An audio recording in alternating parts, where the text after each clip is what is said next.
Thank you so much. Welcome, everyone. Thank you so much for being here tonight. Welcome to Uncovered Sex After Kitchen webinar series. Before we start, we would like to welcome today's person for the land acknowledgement. We have Isabella with us today. So Isabella, go ahead. Hi there, everyone. Quay. Thank you so much for having me. My name is Isabella Lacey. I'm 24 years old. My pronouns are she, her, hers. I'm a sometimes student at Memorial, but recently I've just been an all-the-time barista. So I've just been trying to stay inside and stay safe as much as possible. I'm also a Mi'kmaq woman who has been living in St. John's, Newfoundland since 2012. This is my very first land acknowledgement. And it means so much to me to be able to be here and speak to you all and to give such an important and meaningful speech. Growing up, I've lived my whole life knowing that I was Indigenous, but as I was raised by my mom's side of the family, who are white, I've always felt very disconnected and removed from any culture or knowledge that I could have been a part of. It has been a years-long struggle to see and view myself as someone who belongs in Indigenous spaces, and being here today truly feels like a milestone, both in accepting myself and in finally participating and enjoying and expressing myself and my culture with all of you. And I'm just truly honored to be here. This week, we are discussing coming out and our individual journeys and experiences with that phrase. I think my journey in being seen and viewed as an Indigenous woman is similar in a sense to my coming out journey as a lesbian. I have been both since birth. It just took me a little longer to figure the lesbian part out. However, there truly is no better feeling in my experience than being out and proud and seen and loved for who you are and not having to hide or shrink away from any part of yourself. And I'm proud of each and every one of you, and I can't wait to hear your coming out stories too. Now, without further ado, welcome everyone. I would like to start by stating that you cannot separate the land and the people from one another. Therefore, we must acknowledge the land we are on itself, known as the island of Newfoundland, as the ancestral unceded territory of both the Beothuk and Mi'kmaq peoples. I would also like to recognize the Inuit of Nunatsiavut and Nunatukavut and the Innu of Natassian as the original people of Labrador. Like I said earlier, the land and the people are inseparable, and we have been beautifully and intrinsically intertwined throughout all of time. We will not be erased or cast aside. Instead, we will be visible and proud to exist in our beautiful and diverse island and home. Thank you. Thank you so much, Isabella. Your first land acknowledgement, such a touching land acknowledgement. It's so exciting to be able to be here and witness your first land acknowledgement. Thank you so much. Thank you. Again, thank you everyone for being here. My name is Yohei Sakai. I use he, him, his, and I'm part of CBRC, Community-Based Research Center. Community-Based Research Center is a nonprofit organization that promotes the health of LGBTQ population. And myself and Charlie, who is here, well, who will be talking in a few minutes, we are part of the CBRC. And we are in charge of Pivot project, which is this webinar series is part of. This webinar series, Pivot, started as 4 days in-person webinar, or not webinar, sorry, workshop for LGBTQ people who are interested in being advocates of the LGBTQ health. However, as you may know, in this situation of pandemic, we had to go into this webinar style. And we have 8 episodes in this year's series, and this is the 3rd episode. And we also have Jennifer here, who is the volunteer for this project as well. But before dive into more talk, I will pass on to Charlie so that he can talk about Quad. Awesome. Thank you, Yohei. Sorry that no one can see me, but I was being seen all the way up till 2 minutes before our panelists actually started for us, our talk. So sorry that you cannot see my face. But as Yohei mentioned, I'm part of Quadrangle, which is a charity organization of Newfoundland and Labrador who are trying to create a community center or hub for all of our resources and collective knowledge and just helping share information and resources across the province. We were established in 2015 as an organization and recently got our charitable status as of 2019. CBRC partnered with Quadrangle because I am a staff member with CBRC, and we just thought it was a great way to create and start partnership and continue sharing resources. So without any further ado, we're going to hand you over to Jen, who is going to lead us through this conversation. I think this is the fastest we've ever actually gone through this opener. It's under 10 minutes, so that's amazing. So everyone who are not the speakers or the ASL interpreters, please shut off your screens and enjoy the webinar. Hey everybody, my name is Jen. I was one of the volunteers for Pivot. Like Yohei said, it started back in March and we did 4 days of training, which was awesome. We learned heaps of topics like STI, STBBI prevention, like sexual health advocacy. We talked about queer conversations. And then one of the things that came out of that is that we really wanted a space to share information and to share knowledge and to have genuine conversations in a way that was accessible and public and something that everybody could attend. And we wanted to tackle topics and talk about things that were important to the community, like coming out. And part of the reason today why we wanted to do this was because I think that there are a lot of misconceptions about coming out. I think a lot of people think that it happens in one moment or that it's, you know, it happens once in your life, or I think that there's a lot of myths around coming out. And one of the things that we wanted to talk about today was how individual experiences like shape how we come out and how it changes how we understand ourselves and who we tell and when and why even, and how we do that is really important. And I know that I've seen many shows and the whole, you know, that people love to share their coming out stories and love to share why, you know, and how they did it. And so we wanted to provide a space for that. So I'm really super thankful to be here for today for this. I'm going to share. Just give me 1 second. We just have a little note on privacy that I'm going to share with you folks. And then I'm going to introduce our speakers.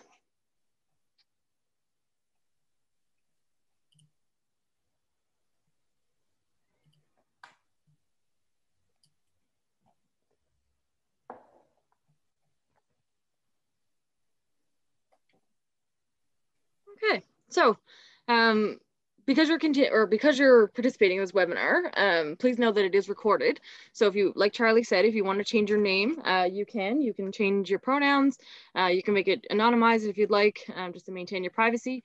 If you do have any concerns about privacy or want to check in on any of that, you can actually visit zoom.us/privacy if you want more about it, or you can email some of the project coordinators like Charlie or Yohei or Kirk Furlot from CBRC. So if you have any questions, please let us know. And if you want to ask a question, there's a button down the bottom. It says chat or Q&A. You can use either. And feel free to make it as anonymized as you want, just for your privacy. So we talked a little bit about the project, and we said that one of the things we want to do was to provide a space to have these kinds of conversations. So this is our mission mandate for the Uncovered Sex at the Kitchen Table project. So we wanted to create a more relaxed, inclusive setting to talk about sex for the 2S LGBTQIA+ community, as well as we wanted to reveal systemic root issues around sexual health education. So the goal of this was to change how we view and teach sexual health as a society. So how coming out comes into that is that it's super important, because it truly, when we come out, how we're responded to shapes how we understand ourselves, and you know, the people in our lives also shape that. So I think that I'm super excited today to hear from our lovely panelists, because we have a very interesting, diverse panel today. So I'm gonna let them introduce themselves, but I'll just say a quick note about them. So we have Kayla Hearn here today from Newfoundland. We have Max Zhong here today from Japan, and Karina from Mexico. So when you get a hop in, whoever wants to go first. I can go, I guess. My name is Kayla, and I'm really excited to be part of this panel. I think sharing coming out stories with fellow queer people is really important. Yeah, I'm just excited. I can go next. Okay, you go ahead. Hi, everybody. My name is Karina, and as Kayla, I'm very excited to be here as well. I think I've always shared my coming out with a lot of people, and I think it's a very powerful conversation to have, like, within the community, and the experiences that we might share or not. So yeah, it's gonna be cool. Thanks for having me. Okay. Hi everyone. I'm Max, and I'm from China. It's okay. I mean, people always like mix up Japan with China, but yeah, it's fine. And I'm a student at Manao. I got invited by Yohei, which I feel very honored, and I'm so excited and super nervous being here because, like, you know, speaking in public is although it's not a like in-person public, but it still makes me super nervous. Yep, that's all. Thank you, Max. I'm sorry. I knew I was wrong as soon as I said it. I was like, I don't think it's Japan, but thank you for correcting me. I appreciate that. It's okay. Yeah, and totally fair to be nervous. I think that it is scary, and it's really vulnerable to share your stories and to be in the space, especially online too, because you can't see who's on the other side and you can't see who's listening. Exactly. And you know, so it's okay. And I want to thank the three of you for being vulnerable and actually sharing and being here with us, because I think it's really valuable. I want to ask you guys, if you don't mind, you can go one at a time. I'm really hoping that you don't mind sharing your story or sharing how you came out or who you said it to or why. So I one by one, could you please share what your story is? Okay, I can go first. So my come out stated now is like I haven't come out with my parents yet, but I'm planning to maybe next time when I go back to China, because because of the pandemic, so I had to be stuck in Canada. So, and I don't want to do it online, like through, it would be really weird to come out online with my parents, right? So I'm planning to come out with them like maybe next year or next time I go back to China. But I did come out to like most of my friends, like basically all of my friends, they know that I'm gay. So yeah, the reason why I wanted to come out to my friend is like, I feel like every time when I'm hanging out with my friends, we have to like talk about our love stories, our like relationship or something. So when it goes to that place, it's unavoidable to talk about, oh, do you have a girlfriend now or something? So every time they ask me, oh, Max, are you seeing any girls? I would say, no, I prefer boys. So they say, okay, that's cool. Yeah. So yeah, basically just like, it just happens naturally. I don't like telling them that, oh, hey, I'm going to tell you something. I'm gay. I don't like doing that. So, and the opposite, I would prefer like when they're talking about something related to the like relationship stuff or love story, I was just say, I prefer boys, or I'm having a boyfriend now, or something like that, to suggest that I'm gay, instead of just telling them, hey, you know what, Max is gay. Okay. Yep. So I think that's my story. Thanks for sharing. Not a problem. Do you want to go? Do you want me to go? It's fine for me. Whatever Okay. you go ahead. Okay, thanks. My coming out story was a little bit dramatic, actually. When I first came out, it was to a friend, but I guess like the most difficult one was to come out to my parents. So my family, just to have a little bit of background, my family, it's a very conservative family, and I sort of grew up in a privileged bubble in all different senses of the word. But although that was there, my family was always very communicative. We always talked about everything and had a very healthy and close relationship. So when I decided to come out to them was a bit hard because I knew that they weren't going to react well, because I knew what they thought about that, right? So I remember I had a fight with my mom about something, and then I wrote a letter to her saying that I sometimes withheld some of my stuff with her because I knew she was going to judge me or make me feel bad, etc. So after that letter, we sat down and had a chat, and I told her that after we solved the other stuff that was happening, I told her, and well, I like girls, and I think I'm attracted to women and not boys. And she just got really silent for like a long time, and then just started crying and telling me that I was wrong, that I was deviated from the right path, and that she was there for me and that she would support me to get back to on the right track, and that she wanted me to talk to a priest. And so it was very hard. She told my dad, but my dad just didn't talk to me. He just ignored me. And I fought a lot with my mom about it. And yeah, a lot of stuff. It was really hard. And like right now, everything is great. So things are amazing. Like if you see me with my family, you wouldn't think that they actually reacted that way on that time. They're completely evolved in many ways, which I'm very grateful. But it was very hard, like the first years of coming out to them. It was pretty hard, but everything is good now. Fortunately, yeah.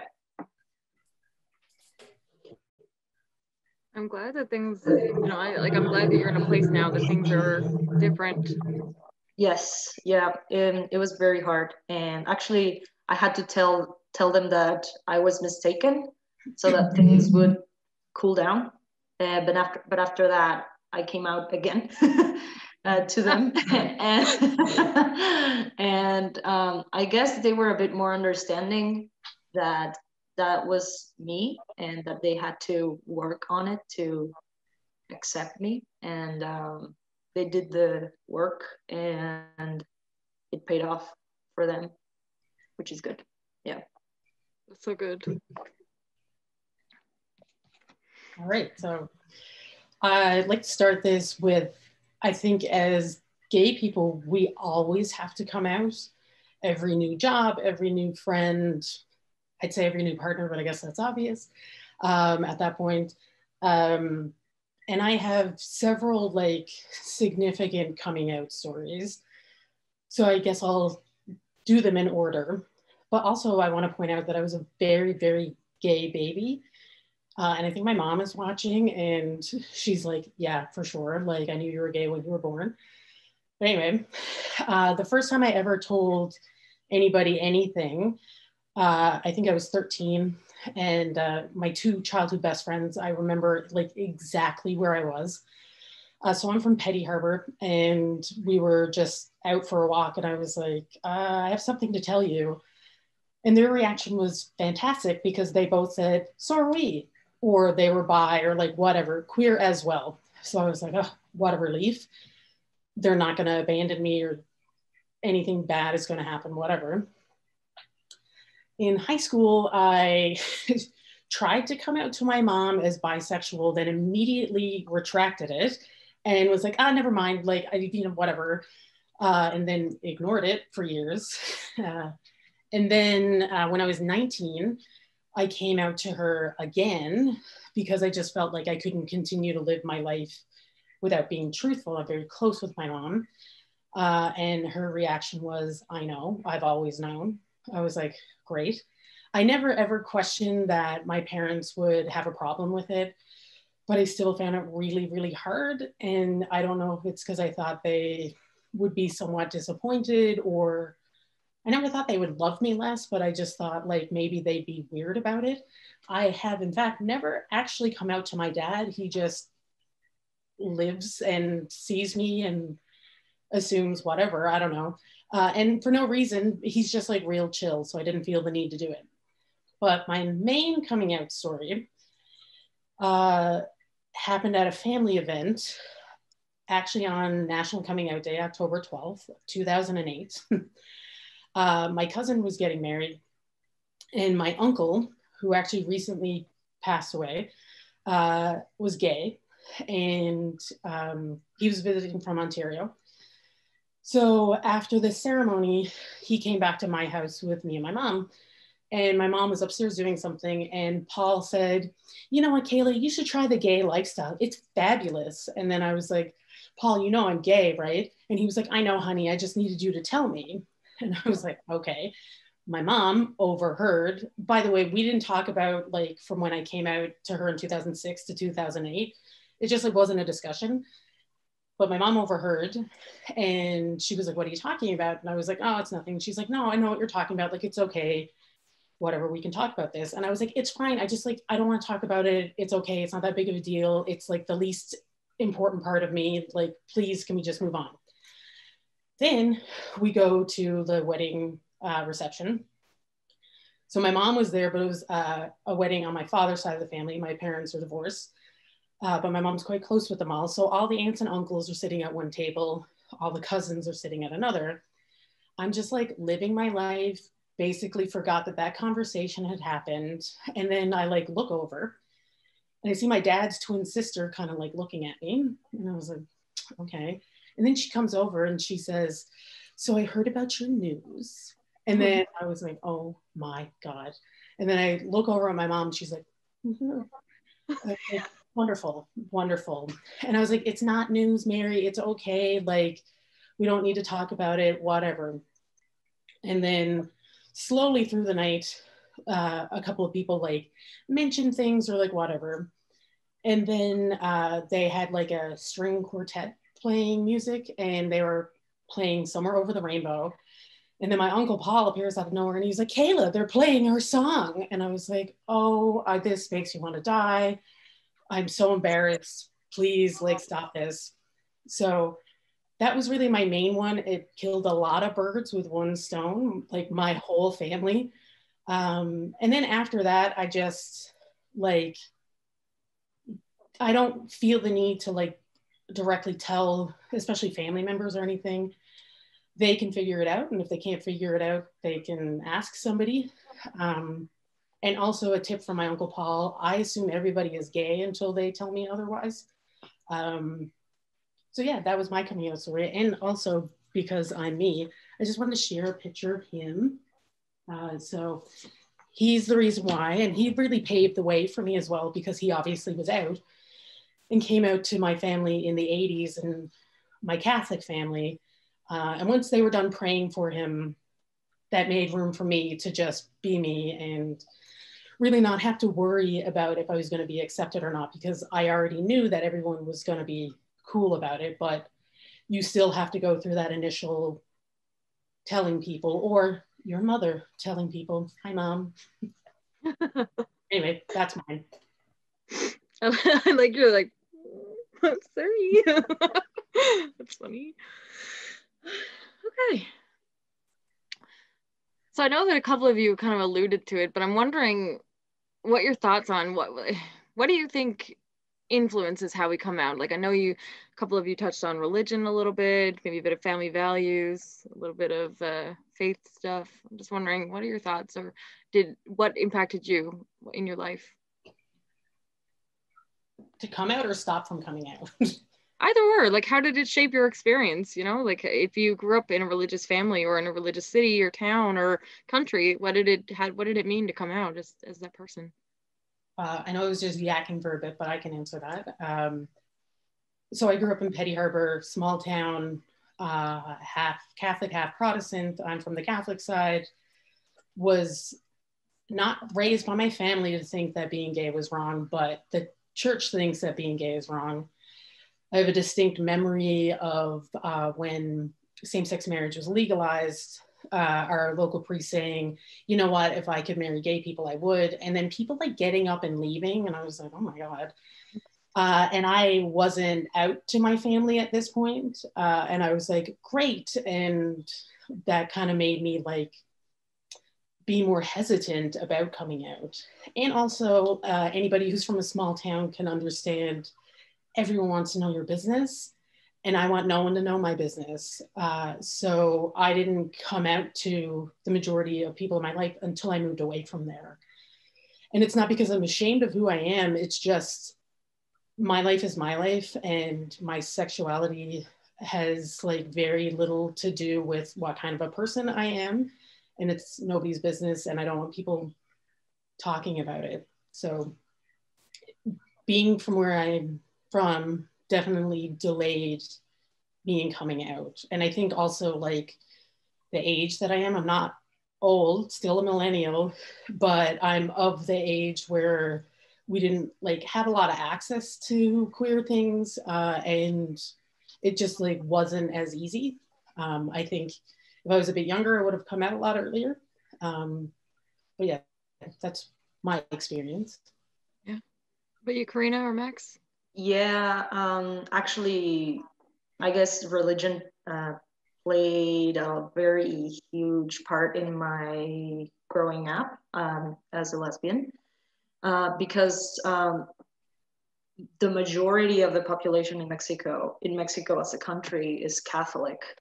And my state in particular, it's very Catholic and very conservative, politically speaking as well.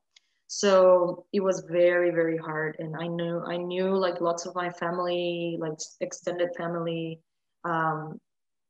really like the opinions about the community, it's very negative. It's very stereotypical in negative ways. In family gatherings, you would always hear somebody saying something negative or homophobic, and it was very hard. And I always thought that because my family talked about everything all the time, that it was going to be not that hard for me. It wasn't. It was very, very hard. And actually, my brother is also gay. I have two brothers, and one of my brothers is gay. And when I came out, he shut himself out like inside, because he looked at everything that happened when I came out, and he didn't even come out to me or anybody else until he was in university. So it was very hard to see that happening to him. Where I guess I opened up the way a little bit for him by when he decided to come out, but it was very hard for him to like not talk about that for much more years that he probably would have, right? So yeah. Okay, for me, like my family, we don't have any religion. So yeah, not only my family, but like the majority of our society, we don't have that strong religion. So like it would be easier for me to come out with my either friends or some of my teachers. Yep, because I did come out to some of my teachers. They are pretty, they're not old at all. They're like middle-aged, I guess, like 30-ish. So yeah, but Yep. I'm sorry, I laughed because I'm 30. So I was like, okay, sorry. Oh my God. Oh my God. I'm so embarrassed. that's Yeah. a I'm also part almost I have 30. to accept. You're also Yeah. 30?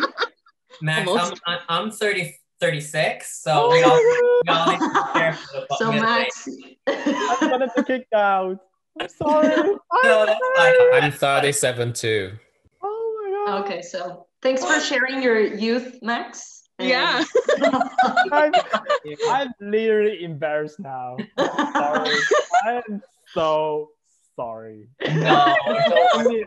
All of you guys, you only look like 20-ish or something. I'm sorry. Again, I am pretty sorry. It's okay. No, it's okay. No one's gonna hold that against you. Just joking. It's okay. No, I know, but still, I feel embarrassed. Okay, anyway. Yep. I mean, and there's some LGBT like content TV shows or movie in Asia, right?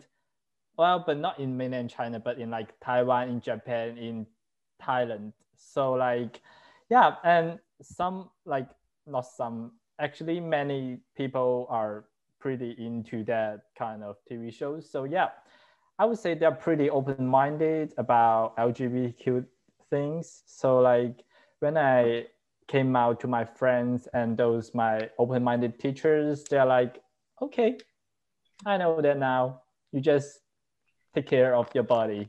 You don't want to get any disease or anything, as long as you like know about those like health like issues, and you know how to protect yourself, then you're good.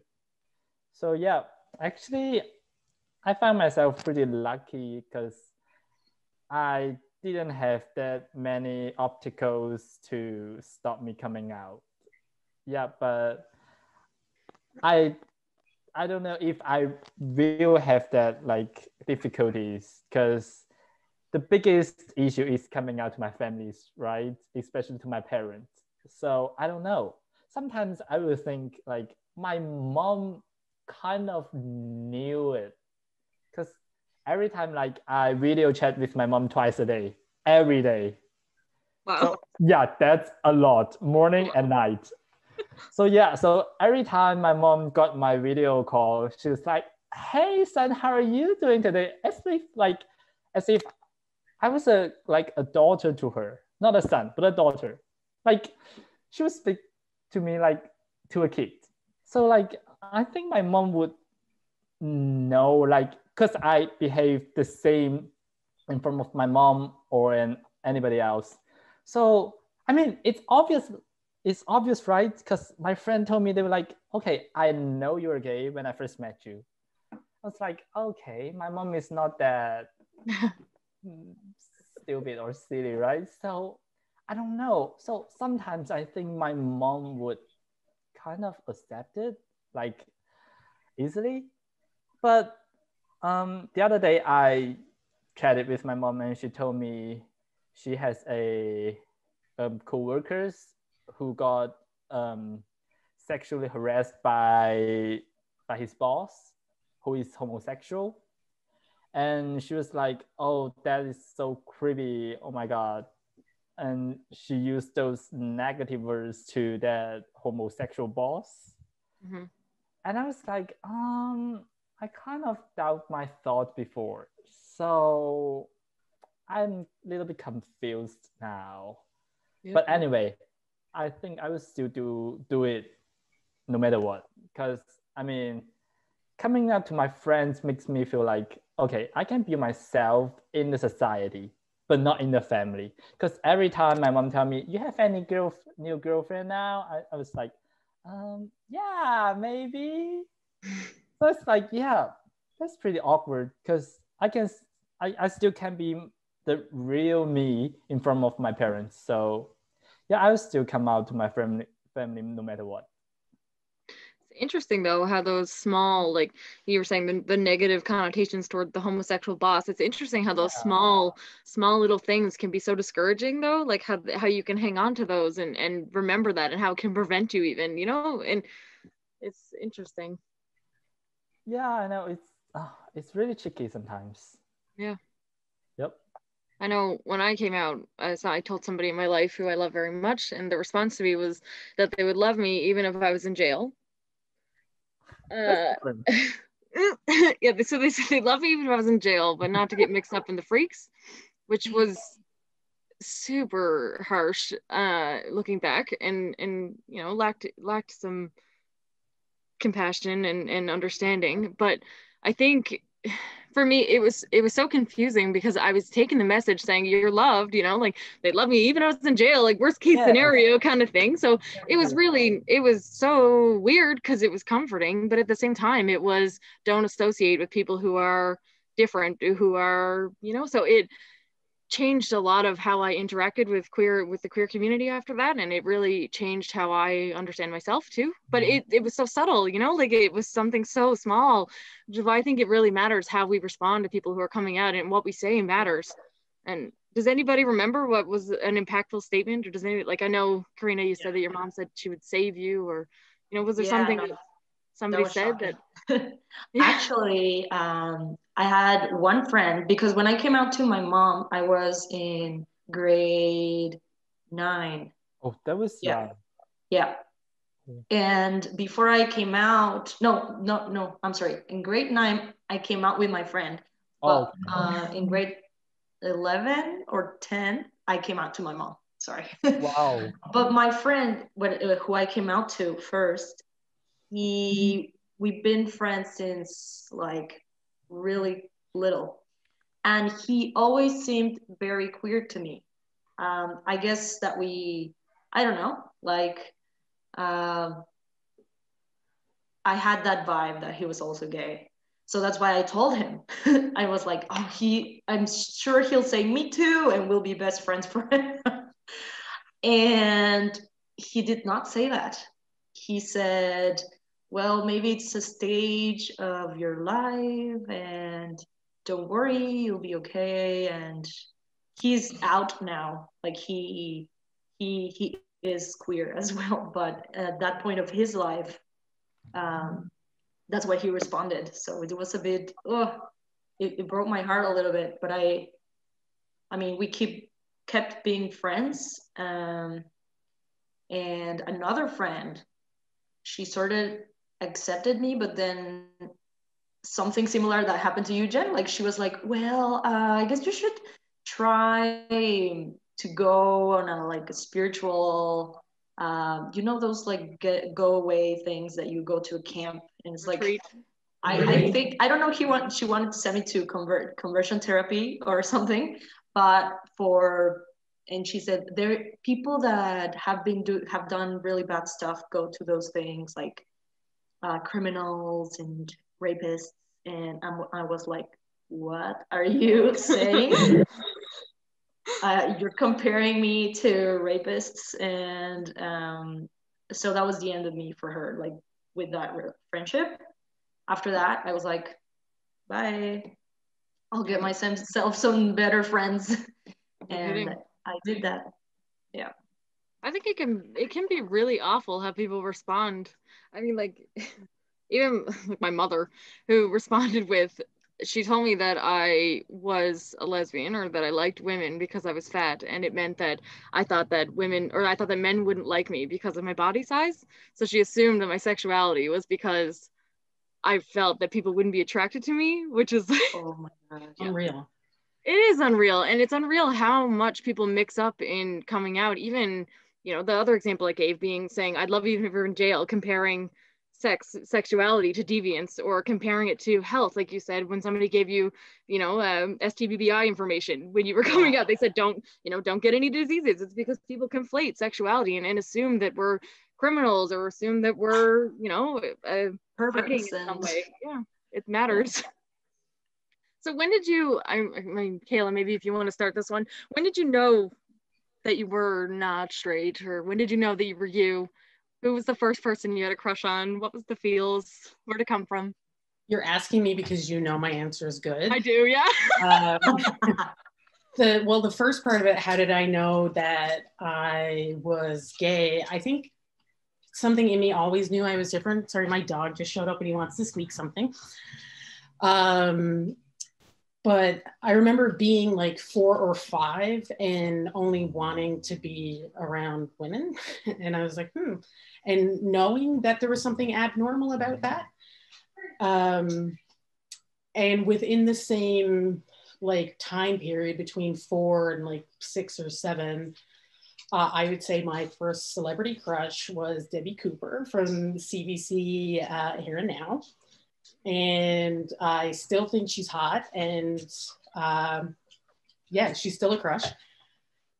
And beyond that, I guess it would have been like Jessica Rabbit, but that's like everybody's crush. But definitely Debbie Cooper for sure. Fascinating.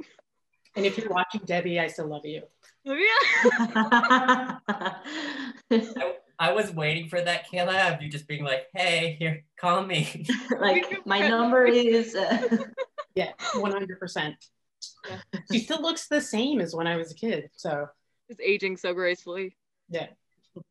Max or Karina, who were your first crushes? Well, let's talk about when I knew I was gay. Okay. Well, I knew when I was elementary school. So yeah, because I always like being around with girls, but not in a like love way, but like, oh, I like playing with girls because they're pretty and they're funny and we can be good friends, but like nothing sexual ever. So okay, I think okay, then I might like boys because I watched like porn when I was super young. So I would like put my focus on that stick instead of the hole. So yeah, so I was thinking, oh, okay, that's not that's saying you are not a straight guy. Okay, then okay, I accept it. Then I confirmed it when I was in, I would say that was 7th grade. Yep. Wow. By the way, if you're comfortable using anatomical language, feel free. If you want to, you don't have to. You're fine to say stick in a hole if you want to, but if you want to say proper terms, also good. I mean, I just don't want to use those rude words. Yeah, they're not rude. Education's important. No. Well, I mean, if you know me in real life, I always put that word in my mouth. So we just met. So I just wanted to be polite. It's okay. Yep. Karina, how about you? Well, I guess I had a little crush on a friend I had when I was learning how to swim. I was very, very young, I guess, but I didn't really understood that I liked her until when I was much older. So my real crush, like the crush that I always remember, is I was in grade 8 and I was in the soccer team in my school.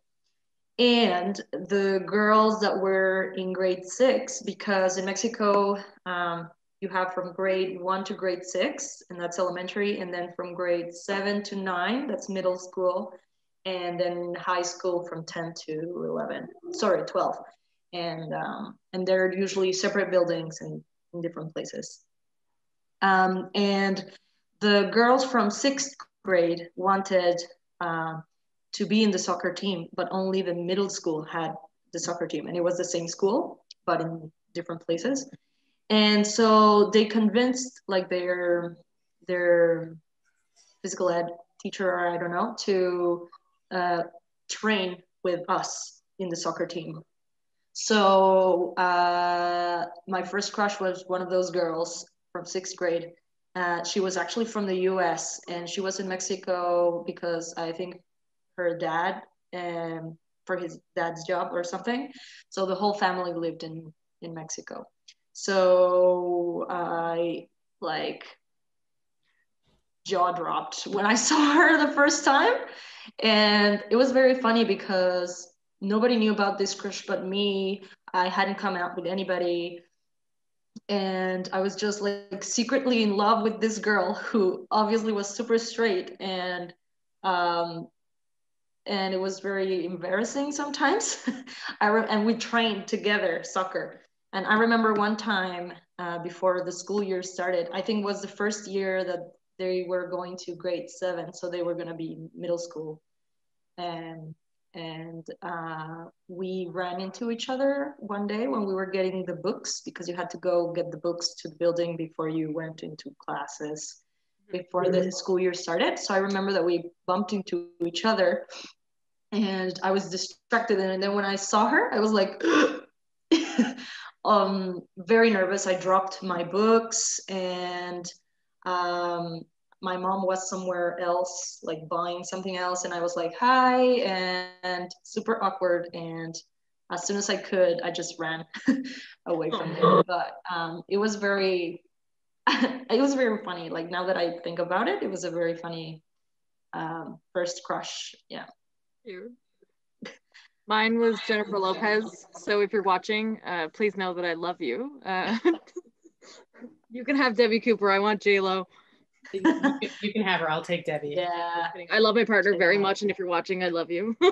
I also love mine. Yes, thank you very much. Debbie has nothing else to do.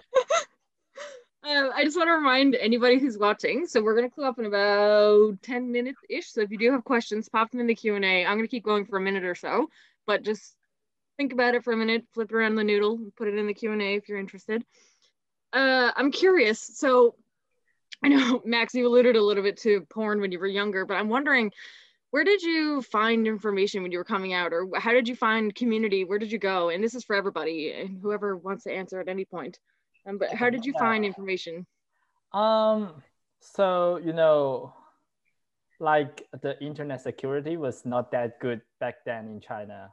So you can use a blog in China, because, you know, there's a Chinese version searching engine, right? So yeah, we have a really big community on that blog, like called, well, it's a place for gay people anyway. So yeah, so I know that community there. And besides that, there's a gay dating app in China, in Asia, or called Blued. So I use that app and blog to know more about like queer people. But actually, I only have one gay friends in China.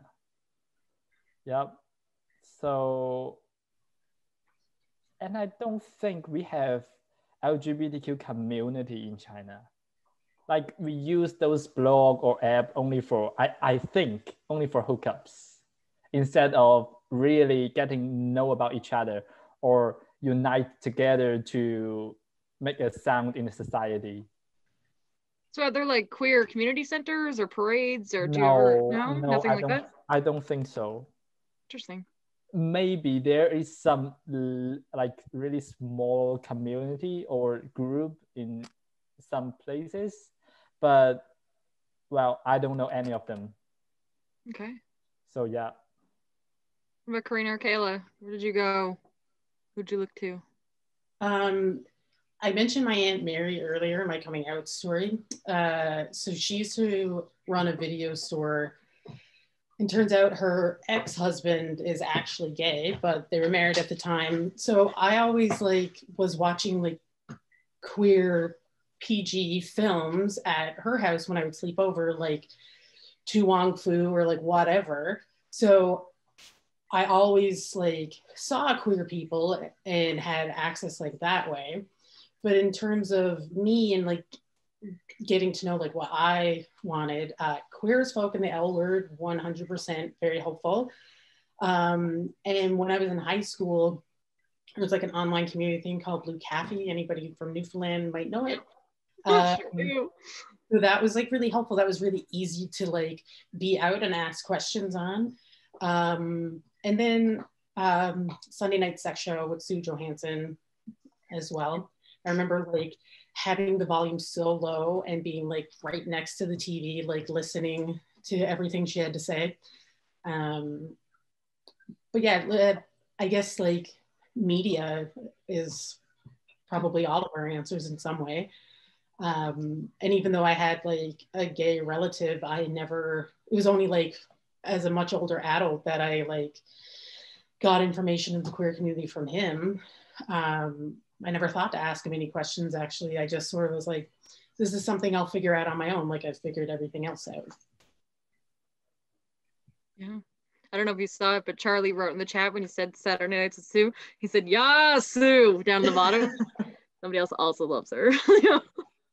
She was like my hero. And then she came to Newfoundland for like, she used to come to Mun and do like those big talks. And at the time, my friend Megan Barnhill was a student there. And she was like, would you like to come meet Sue? I was like, as in like the Sunday night sex show Sue? I'm like, if anyone would not want to meet her, they're nuts. Like you need to meet this woman. And then of course, when we were going to meet her, she was like in between like moving from one spot of the school to another. And so I like awkwardly wanted to go up and just say hello. And I get such a like an off-putting vibe from her because of course she's just, you know, she's Sue, but I made her seem like she's like some big celebrity. So I wanted to go up, talk to her and be like, hi, can I have your autograph kind of thing. And I think I made her feel uncomfortable, which I feel so bad. Cause I'm like, I just like idolized her. Like much like Kayla, I used to watch it all the time and like have it in like the back of my head, like playing like all the tips, all of the things to know was like, it came from her. Cool. What about you, Karina? Well, the L word, 100%. When I went to high school, I did make myself some new friends after this other friend I had that told me to go to a retreat. Hopefully I was able to find queer friends in my high school. And one of them was like, he was gay and he was like one of my best friends in high school. So with him, I connected very well and with the L word. And by the end of high school, during high school, like I started to be a bit more of a rebel in my house, like because my mom and I had the issue there because it was at the time that we were fighting a lot. And I guess I just started to be a bit more like out and loud and all of that. And we founded a community organization in our city. The name is Colectivo Ser Gay. So it was more focused on gay men because most of the activism in my hometown was more focused on men, gay men. But at the same time, it was a place where I started feeling more with purpose and much more educated. Like I got more information from there, and I'm very grateful because a very common thing that happened in my hometown at that time is that there wasn't enough information of anything. And so most people, as soon as they were of age, most of the interactions were on clandestine gay bars or things like that. So there were a lot of addiction involved in some groups of people. And so this organization was working a lot on that. And it was pretty great to get involved and get more information from them. So, yeah. Cool. I'm curious. This is a bit of a two-pronged question. I want to ask everybody, what do you wish somebody had said to you? What would have been the ideal response or reaction? Or if you haven't come out yet, what are you hoping that somebody will say to you, or how do you hope that they'll react? What's the best way that somebody can what's the best way to respond to somebody who's coming out? You can take a second to think about it. Anybody can go first.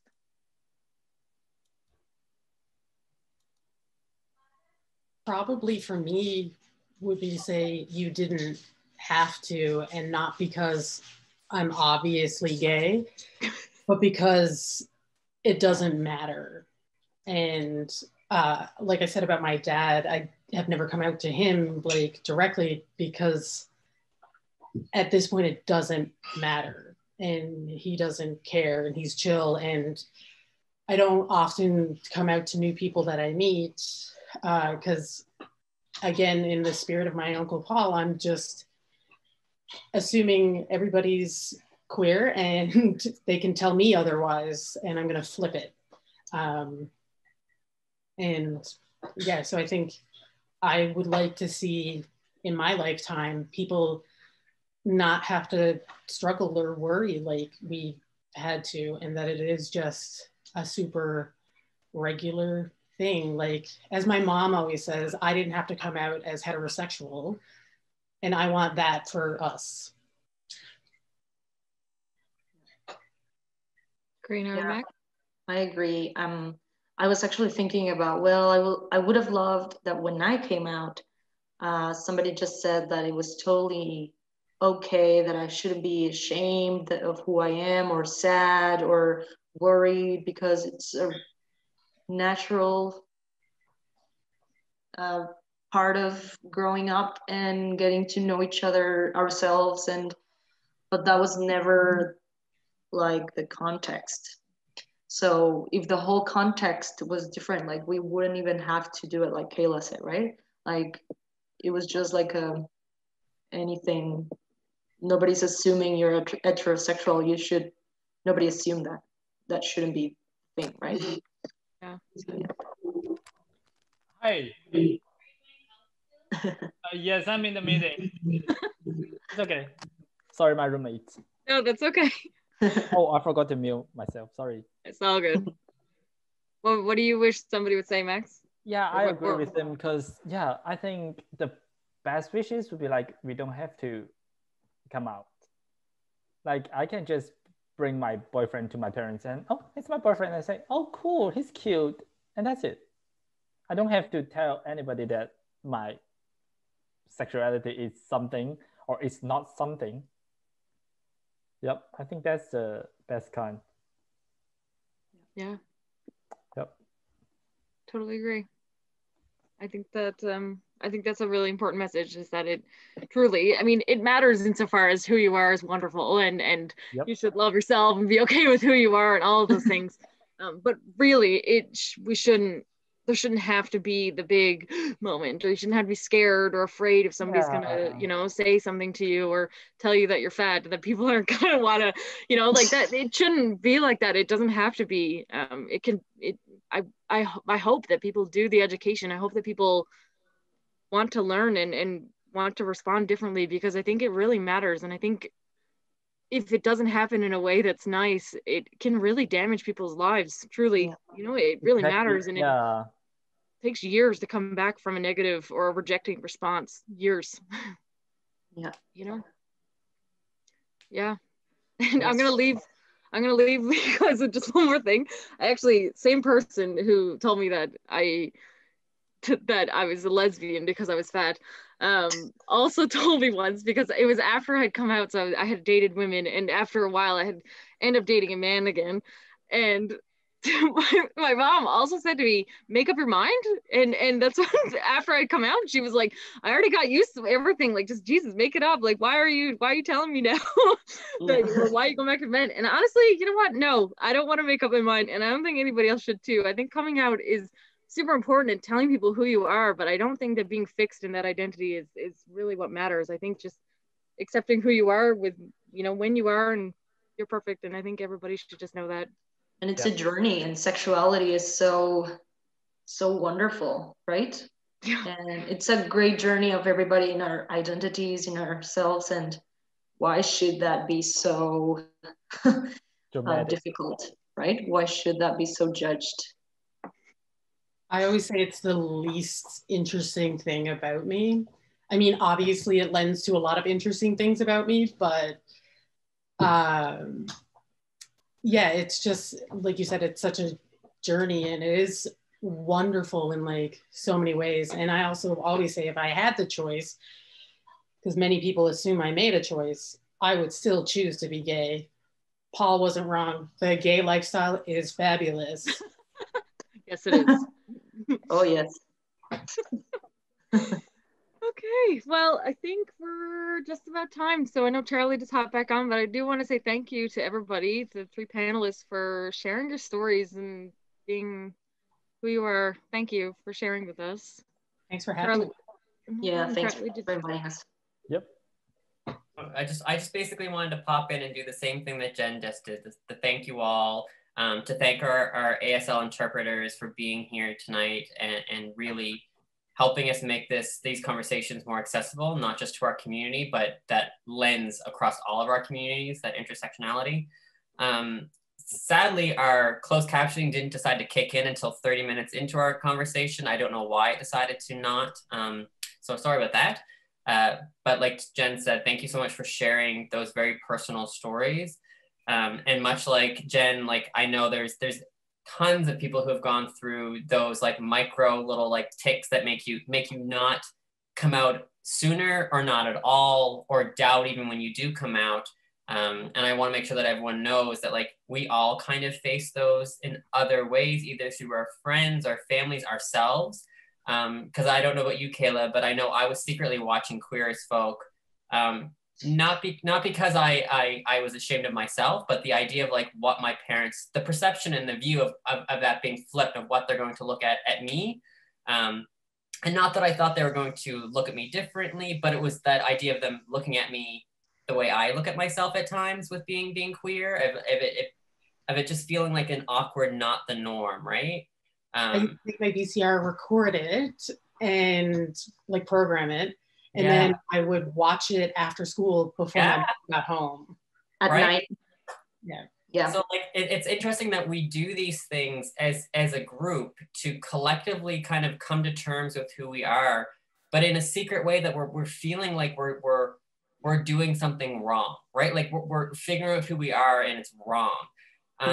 Where I think that feeds back into this whole idea of us being open about coming out, because we feel like we need to then tell everyone where we've already kind of gathered ourselves and came to terms with ourselves by, like Kayla, like you mentioned, clear as day, like figuring out by ourselves. Like no one told us this. We had a certain generation had to come to terms with it out of our work, our personal work. So I'm hoping like these conversations will continue past this webinar and make sure that people keep talking about coming out and the idea of like, why is that a thing?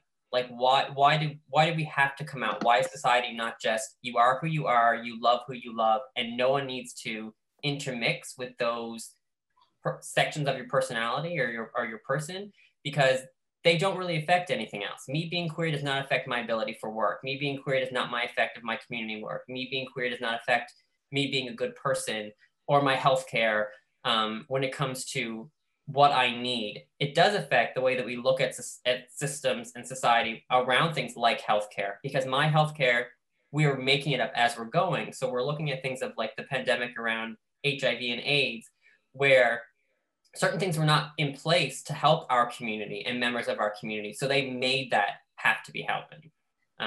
So it's like taking these things away and saying, well, maybe we shouldn't be looking at coming out and looking more so looking at the societal structures of like, why aren't you coming out to us and telling us how to fix the systems that you're telling us are impeding our personalities or our orientation, and stop focusing on having to come out to you to tell you who we are, and just do your jobs around making sure that we can still be respected and dignified as human beings.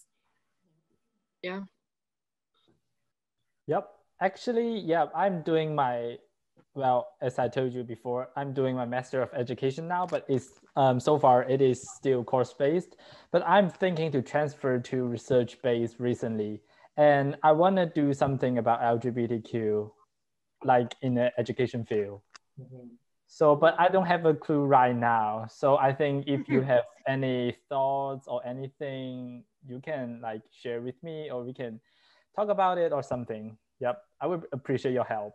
No, for sure. And like, I think that's the best way that we can start coming out in a society way, is just taking those jobs, like getting out there and being the queer teacher, being the queer filmmaker, being the queer doctor, being the trans doctor, be like, you know, be that, so that we start taking down the idea of coming out as being something that we have to take on and that society just needs to get over. Exactly. Yeah. So with that, I just want us to close. Thank you so much. I know we're 6 minutes over. Thank you so much, ASL interpreters, for staying with us for that last few minutes. And I hope everyone enjoys their evening, the rest of their weekend, and please come back for the remaining 5. I think it's 5. Yeah, 5, because we did 3. 5 episodes. So we're doing stuff around safer sex next month in December 5th. We're doing stuff around healthy relationships, kink, and BDSM. We're talking about sexual liberation in another one, as well as talking about activism and how we can keep on pushing for what we need in society. So thank you all for coming and have a great day. Bye. Thank you, you. everyone. Good night. Thank you.